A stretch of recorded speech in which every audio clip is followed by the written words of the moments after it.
good morning ඔයාලට.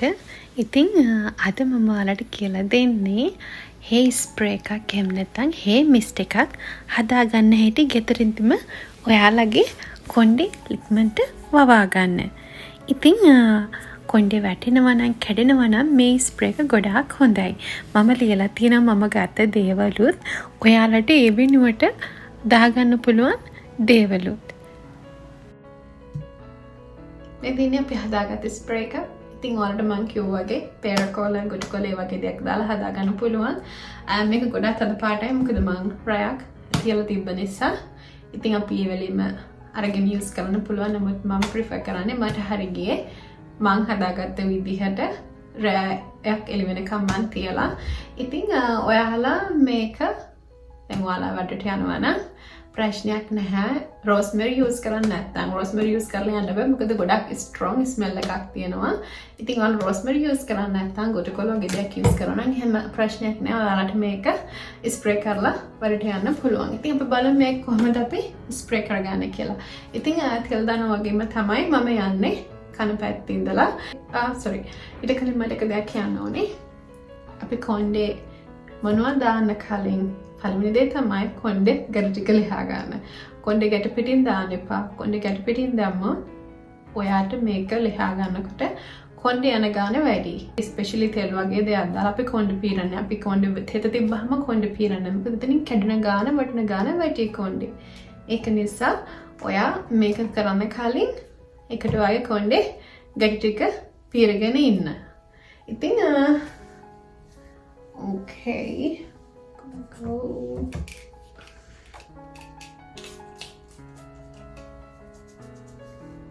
මම ස්කල්ප් එකට ගහන්නේ ඔක්කොම.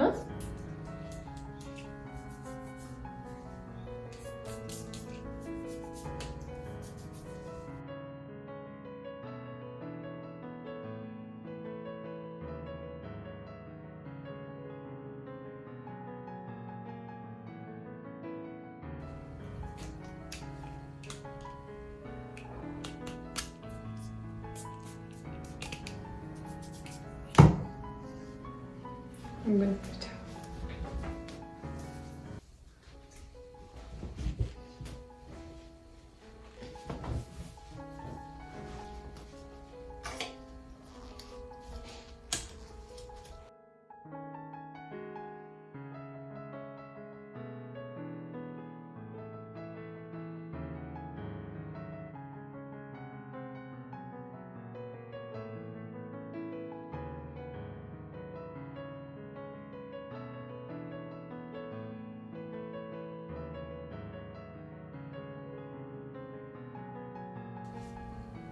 मैं स्प्रे කරලා ඉවරයි.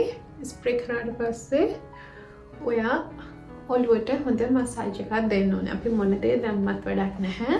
අපි ඔළුවේ තියෙන blood circulate එකට help එකක් දුන්නේ නැත්නම් ඒ කියන්නේ අපේ කොණ්ඩේ වැවෙන්න ඔළුවට අපි අනිවාර්යෙන් ලේ ගමනාගමනයක් දෙන්න ඕනේ. ඉතින් ලේ ගමනාගමනයක් නැත්නම් කොණ්ඩේ වැවෙන්නේ නැහැ. එයා ශක්තිමත්ව වාගන්න නම් අපි අනිවාර්යෙන් අපේ ඔළුවට මසාජ් එකක් දෙන්න ඕනේ. ඉතින් දැන් මම මේක දාලා ඉවරයි. ඔයාලා දාන්නේ ඔළුවට විතරයි. කොණ්ඩේ යටට දාන්න එපා. මේ ස්ප්‍රේ එක මේකෙන් කිසිම ප්‍රතිඵලයක් හම්බෙන්නේ නැහැ. අපි මේ ස්ප්‍රේ එක දාන්නේ අපේ ඔළුවට විතරයි. ඉතින් ඒක නිසා ඔයාලා හොදනවා නම් එදාට ඔයාලට පුළුවන් අර අපි හදපු තෙල් එකෙන් චුට්ටක් තෙල් කොණ්ඩේට ගා ගන්න. ඉතින් මේ ස්ප්‍රේ එක ඔයාලට පුළුවන් සතියක් යනකම් ෆ්‍රිජ් එකේ තියලා තියන්න. ඔයාට ෆ්‍රිජ් එකක් නැත්නම් ඔයාට පුළුවන් සීතල තැනක මේක තියලා තියන්න. අපි ස්ප්‍රේ එක ගහලා ඉවරයි ඊළඟට අපි ඊළඟට බලමු මොකක්ද ඊළඟ ස්ටෙප් එක කියලා. ඉතින් ඊළඟ ස්ටෙප් එක තමයි මෙන්න මේක. ඒකේ ස්පීඩ් දෙකක් තියෙනවා. ඉතින් ඔයාලට මේ වගේ දෙයක් නැත්නම් ඔයාලට පුළුවන් easily මසාජ් එකක් දෙන්න. මම ඔයාලට කියලා දෙන්නම් pressure points use කරලා අපි කොහොමද ඔළුවට හොඳ blood circulation එකක් දෙන්න කියලා. use කරන්නේ වගේ ඇඟිලි. නියපොතු තියෙනවා නම් නියපොතු වගේ ඔළුවේ වැදින්න දෙන්න එපා. මොකද නියපොතකින් අපේ ඔළුවට කරන්නේ ලොකු හානියක්. ඉතින් එතනදී කොණ්ඩේ කැඩෙන්න හුඟක් easy නියපොතු වලින් වෙන හානිය නිසා. අපි පටන් ගන්නේ අපි eyebrows වලින් ඉඳලා ඇඟිලි 8ක් උඩට. එතන තිබ්බ 5 ඔන්න මං තුන්වෙනි ඇඟිලි තුනේ මෙතන.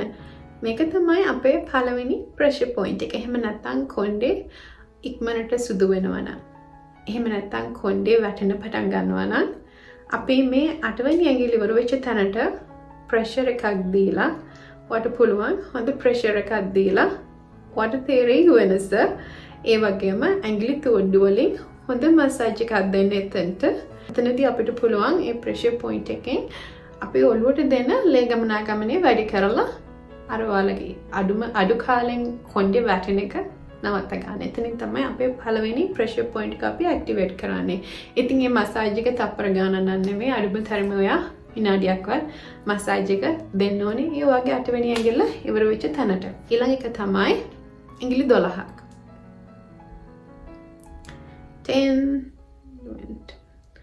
12 වෙනි ඇඟිල්ල තියෙන තැන තමයි අපේ දෙවෙනි ප්‍රෙෂර් පොයින්ට් එක තියෙන්නේ. එතනින් තමයි අපේ හිස් මුදුන. එතනින් කොණ්ඩේ වැටෙන්න පටන් ගන්නෙ. ඒක නිසා අපි එතනට ප්‍රෙෂර් එකක් දීලා එතනත් ඇඟිලි තුඩු වලින් මසාජ් කරන්න. ඒ දෙවෙනි පොයින්ට් එක. ඊළඟ එක තමයි 1 2 3 4. ඉතින් මේ ප්‍රෙෂර් පොයින්ට් තුනම එහෙම නැත්නම් මේ තැන් තුනම ගොඩාක් වැදගත් ඔයාගේ කොණ්ඩේ වවා ගන්න. මේ තැන් වලින් තමයි අපේ ඔළුවේ තියෙන ලේ ගමනාගමනය වැඩි කරන්නේ. ඊළඟ එක තමයි මේක තමයි අන්තිම එක. ඔයා හොඳට කොණ්ඩේ අතරින් අත දාලා මේ දෙපැත්ත හොඳට තද කරන්න.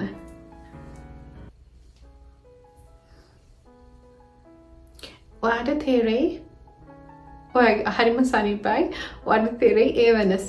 ඉතින් මේ ස්ටෙප් 4 අනිවාර්යයෙන් එහෙම කරලා ඔයාට මං වගේ තියලා තියන්න පුළුවන්.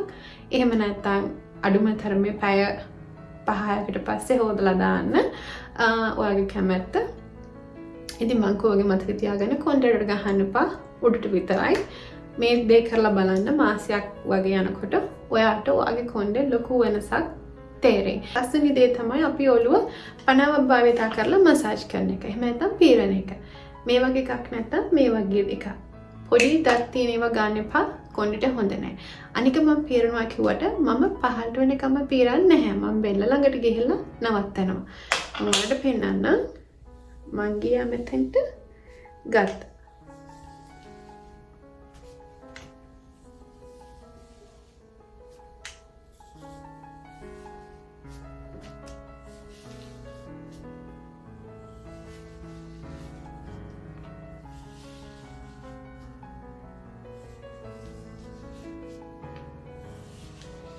ඉතින් මෙතනදී අපි කරන්නේ මුළු ඔළුවෙම තියෙන ලේ ගමනාගමනය වැඩි කරන එක. ඉතින් මේක ගොඩාක් සනීපයි.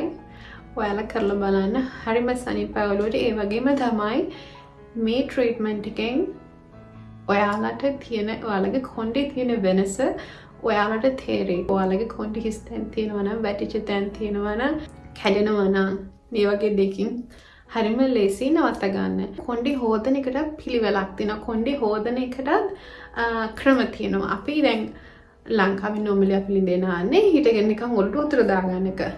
හරිනම් ඔයා කොණ්ඩයක් හොදන්න ඕනේ. ඔයාගේ ඔළුව පහත් කරලා කොණ්ඩේ පහලට දාලා තමයි අපි ඔළුව හොදන්නේ. මොකද අපි නානකොට අපේ ඔළුවේ තියෙන හැමදේම අපේ පිටට යනවා. නැත්නම් අපේ ඇඟට යනවා. ගොඩක් වෙලාවට ඔයාලා දන්නවා ඇති ගැහන් ළමයිට, පෙර ළමයිට පිටේ පිම්පල්ස් තියෙනවා. නැත්නම් බෑක් අක්නි තියෙනවා. ඔයාලගේ පිටේ පිම්පල්ස් ඒ වගේ දේවල් තියෙනවා නම් කමෙන්ට් එකක් දාන්න. මම ඒක ගැන වීඩියෝ එකක් හදන්නම්. ලේසියෙන් කොහොමද ඒ වගේ දේවල් ගෙදරදීම නැති කරගන්න කියලා. ඉතින් අනිත් එක තමයි දැන් අපි කොණ්ඩේ හොදනකොට කොණ්ඩේ පහත් කරලා හොදන්නේ. අපි කොණ්ඩේ හොදනකොට ෂැම්පු දාන්නේ නැහැ මුළු ඔළුව. කියන්නේ කොණ්ඩේට ඔළුවට හැමදේටම නැහැ. අපි ෂැම්පු ටිකක් දාන්නේ ඔළුවට. මොකද හැම ෂැම්පු එකම ඔයාලා කියවුවොත් ලුණු එහෙම නැත්නම් SLS දාලා තියෙන්නේ හැම ෂැම්පු එකකටම. ඉතින් ඔයාලට පුළුවන් මේ ෂැම්පු එකේ තියෙන SLS ගතිය අඩු කරන්න, එහෙම නැත්නම් ලුණු ගතිය අඩු කරන්න තෙල් එක චුට්ටක් දාලා ඔයාගේ ෂැම්පු එකට tea tree oil කියලා oil එකක් තියෙනවා. මම හිතනවා ඔයාලා අහලා ඇති කියලා. ඒ oil එකෙන් එහෙම නැත්නම් ඒ තෙල් එකෙන් ෂැම්පු එක තියෙන ඒ ලුණු ගතිය අඩු කරන්න පුළුවන්. ඒක තමයි conditioner එක. අපි ඔළුවට කන්ඩිෂන් එක දැම්මොත් වෙන්නේ දැන් ඔයා ඔයිලි ස්කල්ප් එකක් තියෙන කෙනෙක් නම් එතනදී ඔයිල් ගතිය වැඩි කරනවා. එතකොට ඒකෙන් තනිකරම ඩැන්ඩ්‍රෆ් හැදෙනවා. අපි කන්ඩිෂන් එක දැම්මට පස්සේ කොණ්ඩේ සීතල වතුරින් හොදලා උණු වතුර යූස් කරන්න එපා. සීතල වතුරින් යූස් කරලා අපි කොණ්ඩේ වේලා ගන්න ඕනේ. ඔයාලට මයික්‍රෝෆයිබර් ටවල් එකක් හොයාගන්න බැරි නම් ගෙදර තියෙන කොටන් ෂර්ට් එකක්, රෙද්දක්, ගවුම ඒ වගේ දෙකකින් කොණ්ඩේ නැවට පස්සේ හොඳට වතුර මිරිකලා ඒකේ කොණ්ඩේ බඳලා තියන්න වේලනකම්.